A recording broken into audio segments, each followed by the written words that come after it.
This is the Teaching Bites Podcast, episode number 8. Let's do this. Welcome to the Teaching Bites Podcast, our unprofessional development resource to take your teaching to the next level. Here are your hosts, Fred and Sharon Jaravada.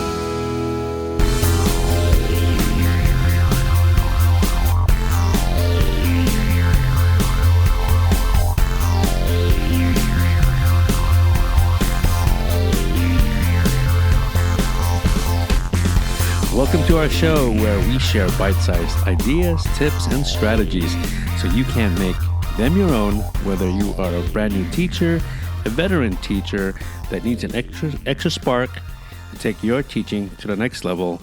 We're your host. She's Sharon. And he's Fred. So on this episode, we're going to share our best tips for a successful and efficient parent-teacher conference. All right, Sharon. What's up? Right. But first, we need to dedicate this 8th episode with some fun facts about the number 8. 8, yes. And when I hear number 8, I think of the lucky number 8 in my Chinese culture. And the way you say it in Mandarin is ba. And it sounds like fa, which means fortune. So it's a number that's, for superstitious reasons, people... I had one of my friends' dads wants to change the address to 888. That 888 is very valued. So I found some facts about the United Airlines flights. So there's a route that goes from Beijing to San Francisco, and the flight number is UA888. And then the route from Beijing to Newark is UA88. And the route from Chengdu, which is in China, to San Francisco is flight UA8. So very interesting. That's pretty cool. It's interesting. A lot of 8s. Huh? Mm-hmm. I thought also the 8 looks like an infinity sign somehow. Yeah. So that can be it also. I'm not sure. But with some kind of pop culture reference I like to use, a show I used to watch but wasn't really a big fan was called 8 is Enough. Yep, that's an old one. Never heard of that. Yeah, Adam Rich and those guys a long time ago. But that's a pretty cool show. All right. So, the second semester has started in my school, and your school too, right, Sharon? Yep. Mm-hmm. All right, so that means we're about the halfway point of the school year, and that also means that parent conferences are going to be starting soon also. I believe ours will be in March or so coming up. Yeah, mine's end of February. So, we wanted to make this podcast for you as you start thinking about, the ways in which you're going to run a conference. There may be some ways that you already do, or maybe some new ideas you want to implement. So now, wait. Now, I was just doing some research about this, and I ran into an Edutopia blog post I ran into, and I remember sharing this a couple months ago. It's Edutopia, a great website. They have a blog post called Parents, 19 Meaningful Questions You Should Ask Your Child's Teacher. And it gives a lot of great information and how and what kinds of questions to ask the teacher, and in this case, during parent conferences. So there's 19 of them. I'm going to share the show notes and the link to that blog post. But I'm going to quickly share the 6 questions that I thought it was pretty interesting. All right, I'm going to start off with number 2. How will you respond if or when my child struggles in class? Number 5. How are creativity and innovative thinking used on a daily basis in your classroom? Number 6, how is critical thinking used on a daily basis in your classroom? It's very similar. And number 10, how exactly is learning personalized in your classroom in the school? Number 16, what are the most common barriers you see to academic progress in your classroom? And the last one, Number 17 is, how is education changing? So these questions, those are pretty big questions. But I think a lot of these answers can be answered with your teaching philosophy. If you are up to date with your teaching philosophy, you find out what's happening and about innovation and how to incorporate a lot of critical thinking, which I'm sure you already do. These questions can be easily answered pretty much. But check out this blog post. I'll link the blog post link that I will share with you, and go over them, and you can start framing your answers to these questions. All right? Yeah, and also a question that just popped in my head is probably the most, the one I'm getting already is, what is Common Core? You know? Right. And a lot of parents have negative views on what it is. So Now, do the parents in your school, do they know what Common Core is? Or are there a lot of confusion among the parents? And with the parents in my classroom, I can't speak for the other classrooms. They are confused about it. I have discussed it at back to school night. I kind of weave it through some of my blog posts in my classroom blog. right. But some parents have come up to me to ask me about it, but I haven't formally talked so much about it. I mean, I kind of when I present at conferences, I do talk about how Common Core is about critical thinking, explaining your thinking as well. So Right. it kind of weaves in, but I haven't done a formal this is what it is, you know. Yeah. So Well, you know what? We should do an episode about Common Core. maybe we should. Yeah. Yeah. And that could be in the Okay. future. But let's move on All right, to so- parent conferences. So just a couple tips for me in the beginning of the school year. I start, and you probably do this too, just putting a few pieces of student work into the student files to use the talking points. For example, like tests, writing pieces, homework, just a couple variety of different kinds of work to show and use the talking points. Second one is really something I made up last year. But I do a Google form where I call it a parent survey, and it's an efficient way for me to get to know the students before the conference. So I have the parents fill out this form and ask questions like, what are your goals for your child for this year? And what are they interested in personally, academically? Okay, and also what are any family issues that you have that would affect education and Right. school? That's pretty good. But question real quick. When do you send that? Like during the summer or right before school starts or during when the I first send week or it so? maybe 3 weeks before the conference. Okay. And the reason why I do it so early is because that's when I'm scheduling the conference times already. And then I could kind of read the form and kind of see if I need to address any issues before the conference, and I could pick talking points because I can't go over everything with the parents, but they actually love it. They like it. They're like, they appreciate it, you know. Cool. Very cool. And what I do is I'm going to, since I have a second conference coming up, we revisit that document and we set new goals, or we keep the goals going through the year. So it's a nice way to keep a common thread going amidst all the many different topics I have to discuss with the parents. So. Pretty cool. Oh yeah, this is also in the show notes. I'll put the Google form there. All right, cool. So one thing I've seen done a lot, and that I think is very powerful in parent conferences, is the setup of the environment itself. As a teacher, you should also pay attention or be aware of where the parents sit and what they're looking at. And you can stage it where you can show a lot of student progress, a lot of the student work on the walls or somewhere that's at eye level or somewhere that's behind you, the teacher. You can stage it that way. That can show progress of the student work. And also, I like it. It also shows collaboration, the community, and how as a classroom, we're proud to share their work and how they progress in their learning.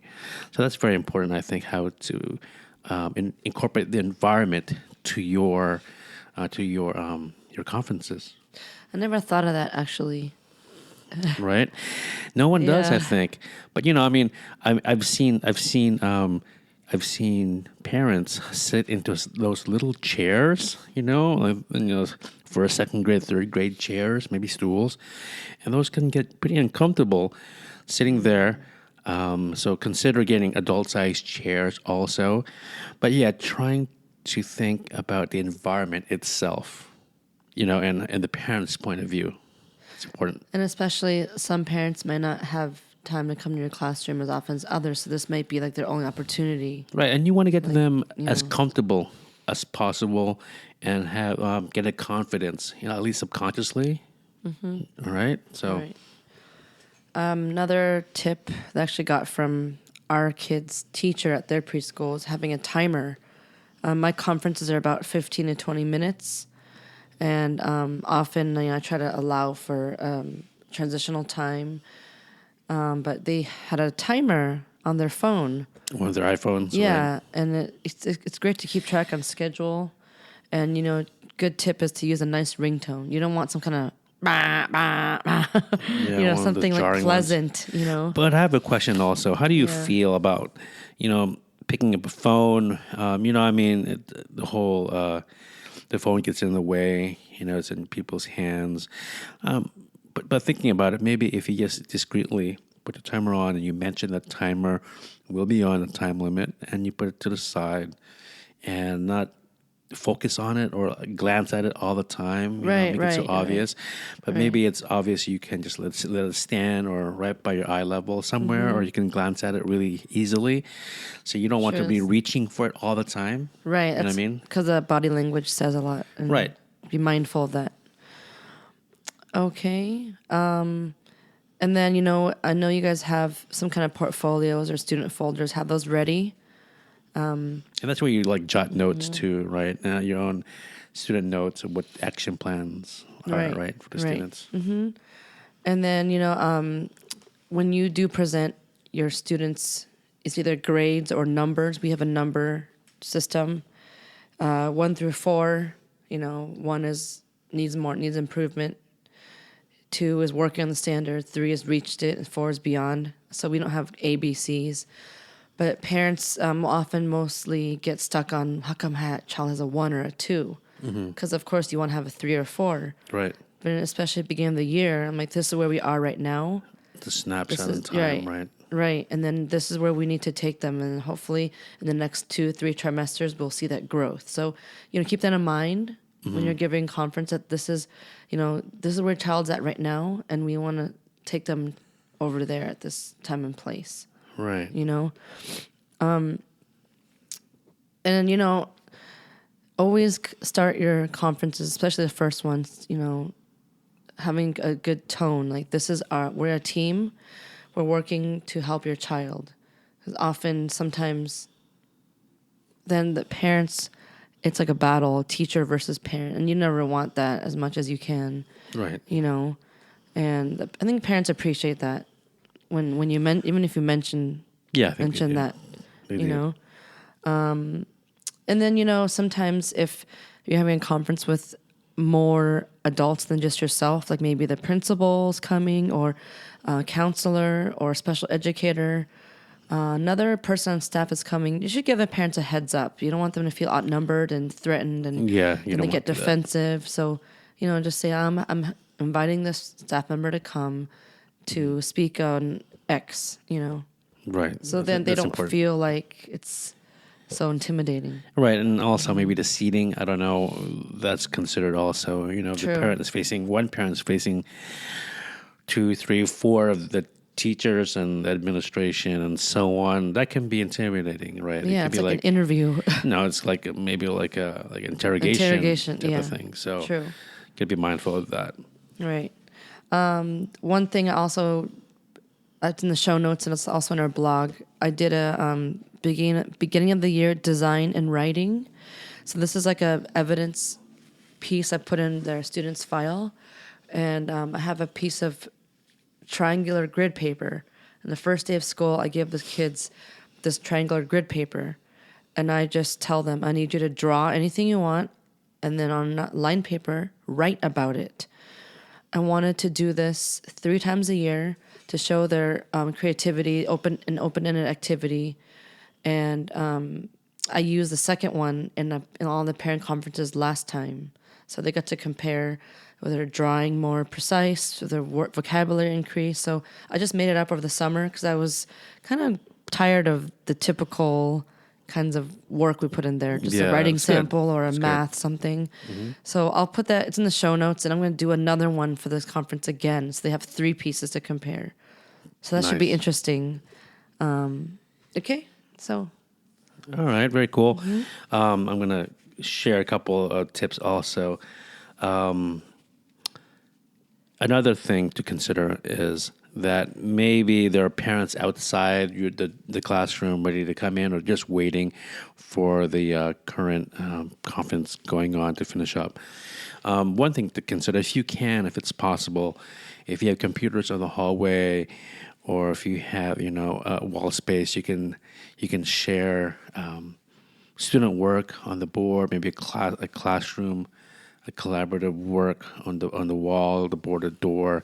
If you have computers outside, maybe having a slideshow run, like a kiosk style of interface, where people can just walk by and just watch the show.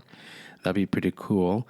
And I think it's great for parents that maybe don't subscribe to your blog, or that don't have time to look at pictures from right, there, or even put up your blog. Put it up there on the computer if it's possible. Put it up there so people can scroll through that. And I think there's a thing also about. Let me back up.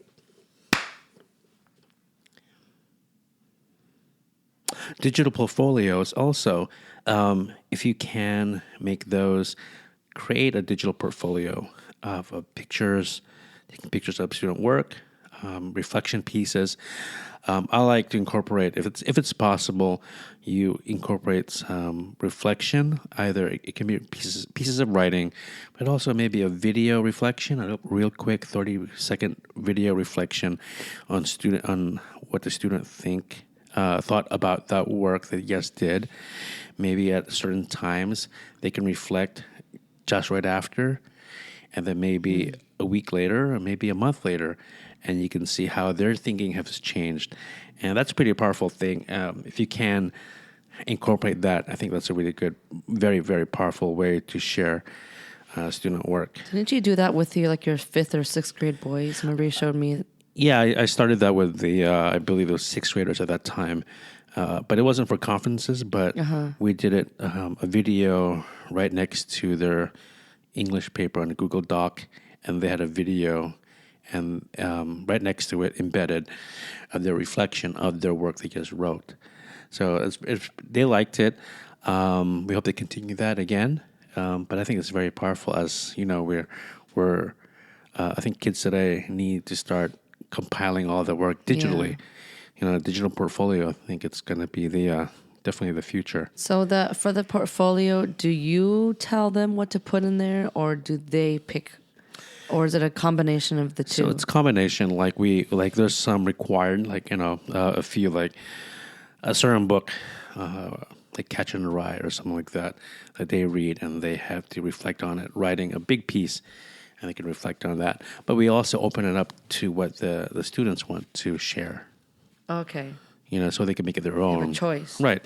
And we're not talking about, 10-minute videos. No. We're thinking about maybe just, 1 minute, 2 minutes at the most. Quick, and they're raw. We don't want really edited videos. So I should try that. I want to try that. Try that, yeah. Mm-hmm.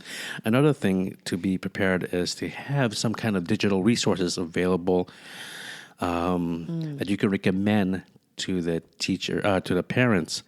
Maybe in first, second grade, third grade, lower grades, you could recommend a typing program or something that will help reinforce their skills and support them. Khan Academy is another great resource. It's free, And so be prepared with 2 or 3 resources that they can use. Some kind of apps and some kind of website to help the student progress. Yeah, that actually reminds me, I find myself, I have my laptop with me. It's how I look at the Google form about the survey when I, talk to parents. Mm-hmm. But what I also do is I do recommend websites like you just mentioned, but all of them are bookmarked, or not bookmarked, but they're on my blog, right, in the resource section. So I referenced that, and I click on it, and I could show them how to use it, just to see it. Yeah, show them. That's great. At the same time, it's also good to have resources for like if they need an after-school program or like a tutoring something or mental health services, like those kinds of like community resources that our counselor has. That's also something good to have with you as well at your disposal. Right. Mm-hmm. Very cool. All right, so I think we're going to close off this show, but yeah, so we just shared some tips and some ideas with you about how to prepare for parent-teacher conferences, and hopefully these tips can give you some kind of a spark to add to your conferences, something that can either tweak it a little bit or incorporate a lot of it. It's up to you. Try it out. Let us know how it goes. And let us know if you have ideas as well. Yes, and definitely share with us with your ideas that you found. Right. All right, so thank you for joining us, everyone. And please subscribe to our show and leave an honest rating and comment for feedback. It'll help us make our show better and allows our show to be discovered by other educators like you as well. So please visit our site at teachingbytes.com to subscribe, and visit and like our Facebook page at facebook.com/teachingbytes. Goodbye. All right. Peace. Thank you for listening to the Teaching Bytes podcast at www.teachingbytes.com.